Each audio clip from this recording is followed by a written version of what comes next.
Good morning, dear students. Again, we are ready with a new video regarding metallurgy.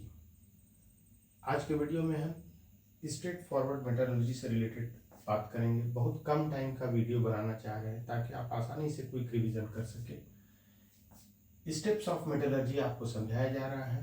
पहला step क्या है? Mine से mineral हम निकालते हैं, मिनरल से ओर पिकअप करके बाहर निकालते हैं और ओर को साफ सुथरा करके कॉन्सेंट्रेटेड ओर बना देते हैं। कॉन्सेंट्रेशन ऑफ ओर का प्रोसेस करते हैं।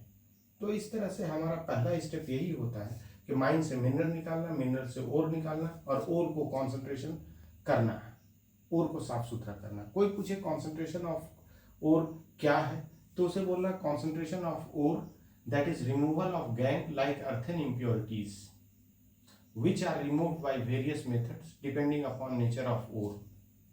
जैसा ओर होता है उसी तरह के मेथड से उसमें से इम्प्योरिटीज को धो के साफ करके हम बाहर निकालते हैं।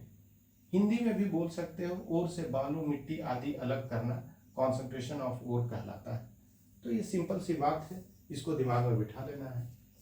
हमारे बुक के अकॉर्डिंग्स में ऐसे तो और भी ओर्स का नाम याद रखते हैं लोग, कल भी बता दिए थे हम, बट आज के स्टडी में ओर का ये 4 ओर्स के फॉर्मूला आपको जरूर याद रखने हैं। मरकरी के लिए HgS होता है, इसी ओर से हमें मरकरी निकालना है। कॉपर के लिए Cu2S होता है, इसी ओर से हमें कॉपर निकालना है। जिंक के लिए ZnS होता है, इसी ओर से हमें जिंक निकालना है। और जिंक कार्बोनेट भी जिंक ही के लिए होता है, इसी से हमें जिंक निकालना है। अगर कार्बोनेट का और मिले तो कार्बोनेट वाले प्रोसेस से, सल्फाइड मिले तो सल्फाइड वाले प्रोसेस से। तो ये चारों स्टेप को इमीडिएट स्टडी करने के बाद फास्ट नेक्स्ट स्लाइड में हम लोग चले जाते हैं, यानी कि माइन से मिनरल, मिनरल से ओर से कॉन्सेंट्रेशन ऑफ ओर करने के बाद अगले नेक्स्ट स्टेप में हम लोग मूव कर गए। वो नेक्स्ट स्टेप क्या है? कॉन्सेंट्रेटेड ओर हमारे पास आ चुका है। अब उसमें सोचना है कि उसका ओर का नेचर क्या था। किसी ने बताया या आपको पता चला कि जो मेरे पास ओर है वो कार्बोनेट ओर है, जैसे कि जिंक कार्बोनेट, तो हम इमीडिएट उसे कैल्सिनेशन वाले फैक्ट्री में कैल्सिनेशन करना स्टार्ट कर देंगे। कैल्सिनेशन क्या होता है कि ओर को ऑक्सीजन के एब्सेंस में हीट करना बिलो मेल्टिंग पॉइंट। इतना नहीं हीट करना है कि वो पिघल जाए, वो कम ही टेम्परेचर पे आपको हीट करना है बिना ऑक्सीजन के। तो दिस इज कॉल्ड कैल्सिनेशन।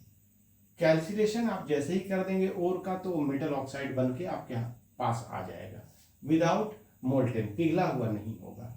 उसके बाद एक और स्टेप बच जाता है, कॉन्सेंट्रेशन ऑफ ओर मिल गया। अगर आपके हाथ में सल्फाइड ओर है, आपके माइन से सल्फाइड ओर निकला है, तो आप उसे रोस्टिंग कीजिए। रोस्टिंग मीन्स क्या? Heating in presence of oxygen, oxygen के प्रेजेंस में गर्म करना below melting point of sulphide ore. जो भी सल्फाइड ओर है उसे मेल्टिंग पॉइंट के नीचे ऑक्सीजन के प्रेजेंस में गर्म करेंगे, तो ये भी ऑक्सीजन के प्रेजेंस में हीट करने के बाद मेटल ऑक्साइड में कन्वर्ट होकर आपके पास आ जाएगा। अब आपको मेटल ऑक्साइड से ऑक्सीजन को बाहर निकालना है, उसके लिए आपको रिडक्शन प्रोसेस करना होगा। आपने रिडक्शन किया कोक के प्रेजेंस में या कार्बन के प्रेजेंस में, रिड्यूसिंग एजेंट को डाल के हीट किए एबव मेल्टिंग पॉइंट। जब इसको हाई टेम्परेचर पे हीट करेंगे तो क्रूड मेटल पिघल के बाहर निकलेगा और रिड्यूसिंग एजेंट ऑक्सीजन को बाहर निकालता जाएगा। चाहे तो कार्बन मोनोऑक्साइड के फॉर्म में भी बाहर निकाल सकता है या कार्बन डाइऑक्साइड के फॉर्म में भी बाहर निकाल सकता है। तो इस तरह से हमें क्रूड मेटल भी मिल गए।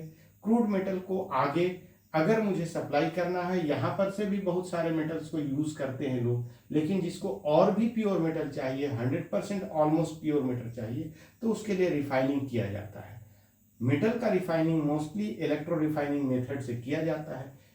डीसी करंट की मदद से, बैटरी की मदद से एनोड और कैथोड बनाकर रिफाइनिंग किया जाता है। एनोड हमेशा क्रूड मेटल होता है, कैथोड हमेशा प्योर मेटल होता है, और एनोड से प्योर मेटल निकल के कैथोड पे जाके जमा हो जाता है। खैर वो प्रोसेस जब डिटेल उसका समझेंगे तो हम कर लेंगे, उससे कोई बड़ी बात नहीं है। अब क्या है, मेटल जब रिफाइनिंग कर दिए तो हमारे हाथ में प्योर मेटल आ गया, रिफाइंड मेटल आ गया। अब उसे जहां भी सप्लाई करना है वो कर दिया जाता है। सो इस तरह से मेटलर्जी प्रोसेस को हम लोगों ने 2 स्टेप में समझ लिया है। पहला स्टेप कॉन्सेंट्रेशन तक, दूसरा स्टेप कैल्सिनेशन रोस्टिंग करके मेटल ऑक्साइड बना के क्रूड मेटल लेना और क्रूड मेटल को रिफाइन करके प्योर मेटल बनाना। छोटे छोटे पॉइंट्स लिखे हुए हैं, उसे आपको ध्यान में रख लेना है और इस तरह से मेटलर्जी के स्टेप को क्लियर कर लेना है। फिर इसके रिएक्शन पार्ट को हम लोग एक दिन एक साथ स्टडी कर लेंगे। नाउ नेक्स्ट पॉइंट पे हम लोग चलते हैं, वो कैल्सिनेशन रोस्टिंग। चूंकि बहुत इंपॉर्टेंट पार्ट होता है मेटलर्जिकल प्रोसेस का, तो इस वजह से उसका डेफिनेशन और उसके एक एक बेस्ट एग्जाम्पल लिखे गए हैं और यही हमारे क्लास 10th में हमें पढ़ना भी है, फोकस भी करना है। नाउ कैल्सिनेशन किसे कहते हैं, लैंग्वेज में कन्वर्ट किया गया, the process of heating carbonate ore below its melting point and in absence of air O2 is called calcination. Oxygen के एब्सेंस में मेल्टिंग पॉइंट के बिलो कार्बोनेट और को हीट करना क्या कहलाता है, कैल्सिनेशन कहलाता है। रोस्टिंग का भी सेम डेफिनेशन है, सिर्फ बिलो इट्स में सिर्फ प्रेजेंस ऑफ, यहाँ पे एब्सेंस ऑफ एयर था, यहाँ पे प्रेजेंस ऑफ एयर है और कोई डिफरेंस नहीं है। The process of heating sulphide ore below its melting point and in presence of air O2 is called roasting. यहाँ पे कार्बोनेट ओर का कॉन्सेप्ट था, यहाँ पे सल्फाइड ओर का कॉन्सेप्ट है, एंड दैट्स ऑल। एक एक रिएक्शन को जरूर याद रखेंगे। जिंक कार्बोनेट को हीट किया गया, जिंक ऑक्साइड बना प्लस CO2 निकला।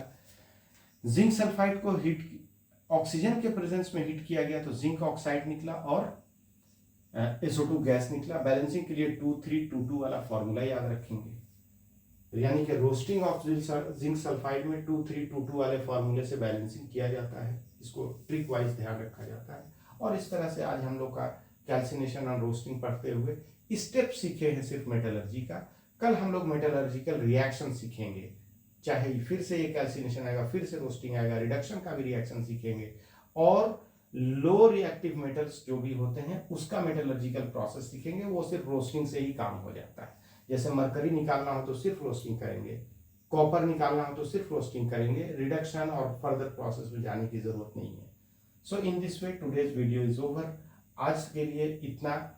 आपके जिसको बोलते हैं रोड मैप बनाना इस चैप्टर को पढ़ने के लिए, इस पोर्शन को पढ़ने के लिए, वो सिर्फ मैंने रोड मैप क्रिएट किया है। फर्दर डिटेल स्टडी होपफुली कल हम लोग वीडियो में कंप्लीट करेंगे। Thank you dear students.